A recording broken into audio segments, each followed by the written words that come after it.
يشرفنا اليوم أن نقدم واحدة من هذه المحاضرات العميقة بعنوان سورانجاما سوترا، التعليمات الأربعة الواضحة غير القابلة للتغيير عن النقاء، الخاتمة، وتأسيس مكان الصحوة، الجزء 1 من 8 ضمن سلسلة بين المعلمة والتلاميذ، مقدمة باللغة الإنجليزية في 24 ديسمبر 2018.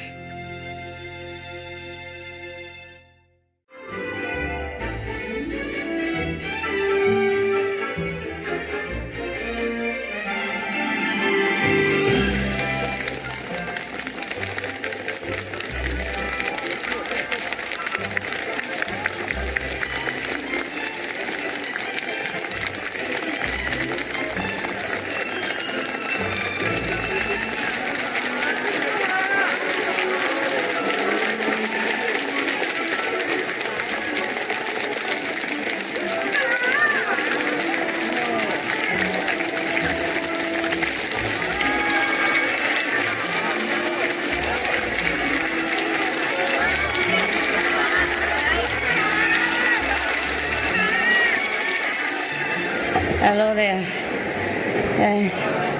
I should have a hat, right? I have one somewhere. I thought tomorrow is Christmas Day, no? Why you wear hat already tonight? I have no idea. I was going to wear, but I thought we save it for tomorrow. Tomorrow I wear it to make up, okay, huh? Make up for today. How are you? Yeah. 大家好。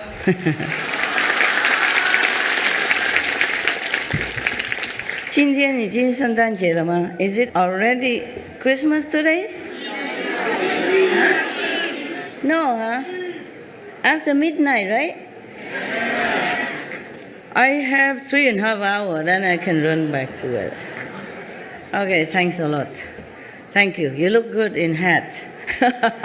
My God, the Taiwanese, they really can. Did they tell you to bring, or they just give it you here? Wow, how can they buy 10,000 hats in one day? More than 10,000 perhaps. Oh, incredible, incredible, incredible. Wow, wow. Wow. All these are nuns? Yes. Wow. Omitofo. Hare Krishna.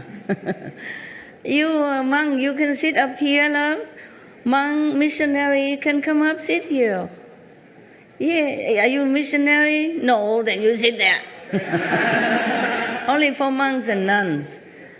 Just to respect their wish to be alone. You can sit on there, it's softer and warmer. You left everything at home. At least you can have a little comfortable here. If it's you, you would want to be comfortable. So just make them comfortable as you are. You should do everything just the way you would like it for yourself. It's so simple, my God. Huh? If you're uncomfy, you can also come up and sit a little bit higher. If you have a cushion, it's good. You should take care of yourself, okay? Because you are many, I'm only one. I can't take care of all of you, huh? For the elderly, you should take better care. You know why? The monks especially, because they sacrifice all their life for what? You know? For you, or for, at least for themselves, to be liberated. At least they take care of themselves. The elder monks and nuns, they have spent all their lives in asceticism already, okay? The one who really want to practice, want to follow the Buddha, or want to follow Krishna, or want to follow Mahavira, whomever these masters are, they really want to follow this ideal. So in all their life, they already endure a lot to reach God, whether they have reached or not, but they have done their best, you know, everything they've done according to the ideal, okay? So we, especially the elder monks and nuns, you know, they have been enduring all their lives already, so it's better we take care of them. When we were younger, we're invincible. Yeah? And when we're older, it's more difficult to adjust to different conditions. I keep telling you all the time. Yesterday I wanted to tell you something, and I tell you now before I forgot. I just say something, remember, like in the white magic, because you were talking about trees. Remember that somebody touched some trees here, and then he felt the vibration, whatever that is, the blessing or the response, the love, whatever he felt, the tree, and he called that maybe Buddha tree. Yeah, all the trees are Buddha's tree, or magic trees. If you have respect for them, they respond, and they help you also, yes. I remember some other people will come and talk to the trees and all that, and have a wishing come true, their wish come true and stuff like that. Because remember last time I told you the story about the Kusha grass gods? Yeah, there was Shakyamuni Buddha, one of his reincarnation. You were not there. Oh, you forgot already. All right, so simple. Every grass, like big, maybe a group of grass, every tree has spirit of some kind that dwell in it. Yeah, take care of the tree, or that is their dwelling place. They are assigned to stay there, and that's their home. Yes, and they do bless the surrounding as their job. Just like police or something, he's assigned to some special station and give him a motorcycle, something like that, to work with.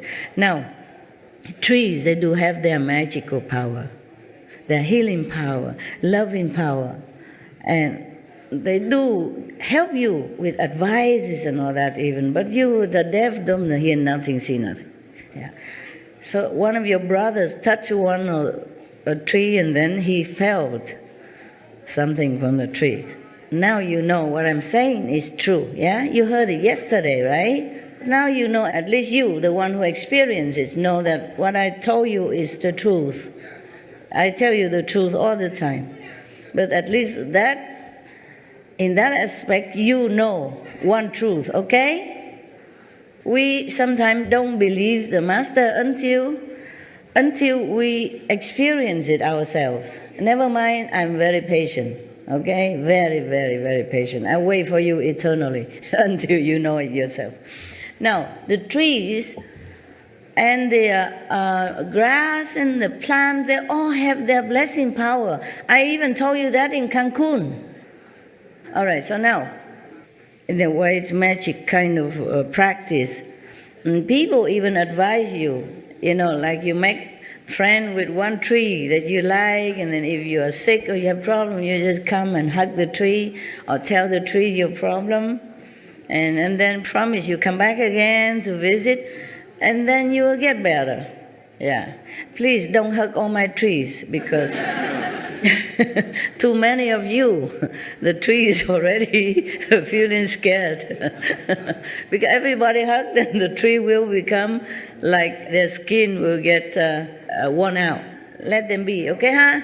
No touchy-feely, huh? You are saying already you should bless the trees, not vice versa. Shameless. I'm just telling you, this is some kind of white magic that people practice like that, okay? Yeah. Of course, there are many other ways to practice. It's just because yesterday you talked about the trees, so I want to mention that to you as well. Huh? Okay, now, where were we yesterday? Yeah, okay. The precepts are very important, not only for nuns and monks, but for you as well, if you want to be liberated while you are taking care of your duties in the world according to your karma. Yeah, not everyone can be nuns and monks, of course. It's a very difficult undertaking. It's very difficult. It needs a lot of discipline, a lot of training yourself, a lot of self-introspecting, a lot of sacrifice, yeah, for personal taste, personal freedom, everything, many things. Yesterday, when I given you some cookies or crackers, I say if you're hungry at night, maybe you shouldn't eat a lot, but you can eat a little bit of this to calm your stomach. I was talking to the nuns and the monks, and then one of you said, I'm hungry, master, hungry, master. You always hungry when you see my cakes or my so-called blessed food. I was talking to the monks and nuns, because the monks and nuns sometimes they don't eat in the evening. So I thought, okay, in case it's cold here and your time change, and if you're really hungry, eat some little bit of this exception. I was talking to these people, not you. Because you can always go kitchen anytime, after midnight, before midnight, and then take something to eat. The monks and nuns, they don't do that. Maybe because they don't eat in the evening. Maybe because they keep the dignity. I was worried, the monks and nuns, because of time change from their country here, and maybe here midnight is there, midday over there, or before midday, so that if they're hungry, they could eat a little bit to calm themselves, and then they meditate to erase that, whatever's supposed to have, if karma. So yesterday, the Buddha have pleaded with the Bodhisattva and Ananda and all these people, saying that you should use your power of transformation and appear to the world in the form of people, in the form of lay person, minister, kings, virgin youth, maidens, and so forth, even prostitutes, widows, profligates, thieves, butchers, or dealers in contraband, and doing the same job like they are doing, in order to lead them to the righteous place, the teaching of the saints. But these people, like the Bodhisattva or the monks, even though they appear thus to work the same as other people, lowlier people or unenlightened people, but they should never say of themselves, like, I am truly a Bodhisattva, or I am truly an Arhat, or let the Buddha's secret cause leak out by speaking casually to those who have not yet studied. What does that mean? Meaning, suppose you already initiated, you have all the instruction given to you how to meditate, and recite the 5 names and what to do, etc., etc. You should never tell that to other people who are not yet acquainted with the teaching and who not even know what the 5 names meditation. Of course, as I told you at the time of initiation, you keep all that to yourself. Same here. Otherwise, if it's not, then why the Buddha say that? Because it is true that the initiation should not be told to the people who are not acquainted to the teaching, or who are not aspiring to become one of the meditators or the truth seeker, and those. Just like Jesus say, do not give pearl to the swine. The pearl, the precious pearl, is likened to the teaching of God, of the initiation. Precious teaching. We should not just go out and just say anything about that when they're not ready. Then the Buddha continued, how can people who made such claims other than at the end of their lives, and then only to those who inherit the teaching, be doing anything but deluding and confusing living beings and indulging in a gross false claim? So Buddha warned us that we should never do that. Maybe at the end of their lives, and then only to those who are already in the path, who inherited the teaching. That's what the Buddha meant. Those who already know the path, already know the initiation process.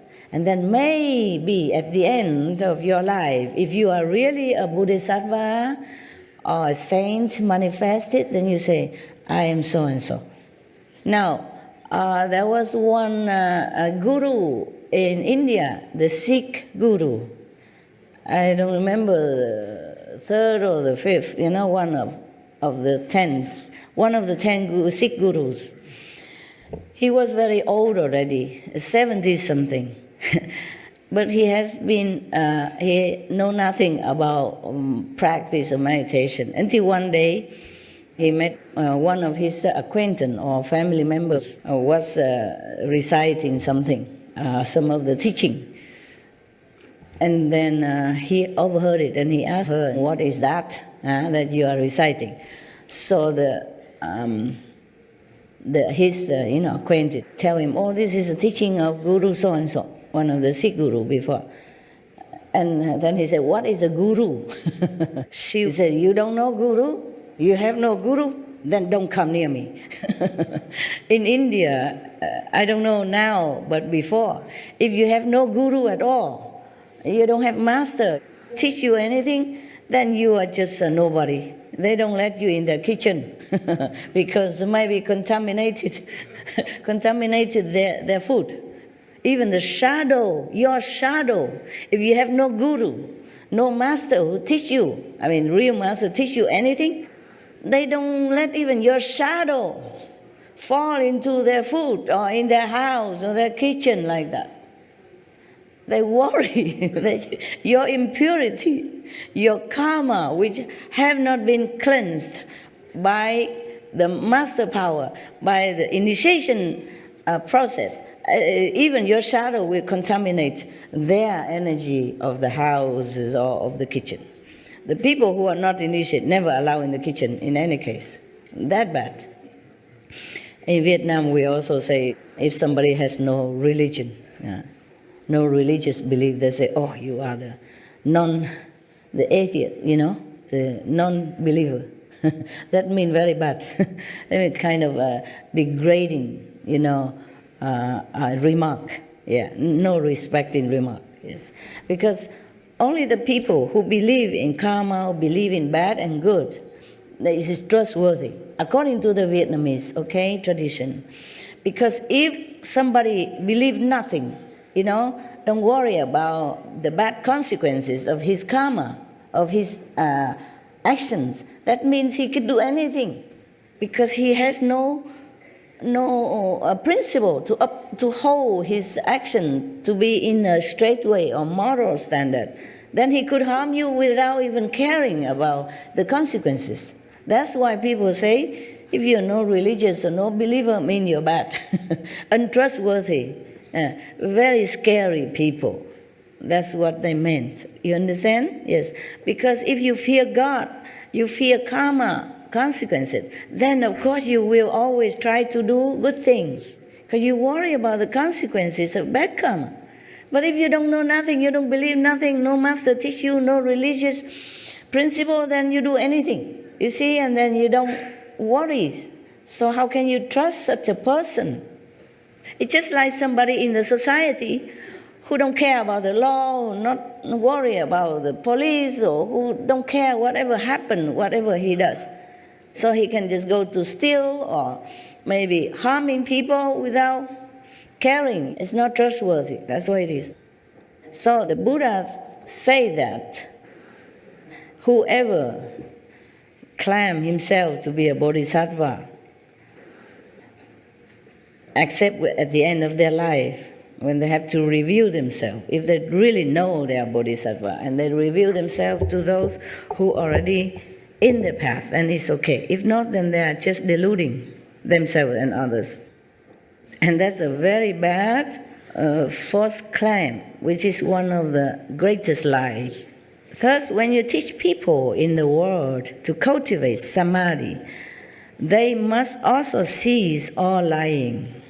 This is the fourth clear and unalterable instruction on purity given by the thirst come ones and the Buddhas and the world honored ones, forever, in the past and now. Therefore, Ananda, one who does not cut off lying is like a person who carves a piece of human excrement. Yesterday we told already, and hoping that it will smell like sandalwood. And already yesterday the Buddha said, if you lie, especially you lie about your spiritual attainment, then it's like a poor person who claimed to be the emperor, and then his head will be chopped off. Very dangerous. So you like cutting off your enlightenment possibility now and in the future if you tell lie. This is a problem. Some people, it's just habit to tell lie. They don't even realize they're telling lie. Or they just make some excuses, and then to tell it as if it's true. And they think their excuse is valid anyway. Even though they know it's just an excuse, it's not valid at all. They still say an excuse. And that is also lying. When you know it's not true, you just make up an excuse to cover up your action.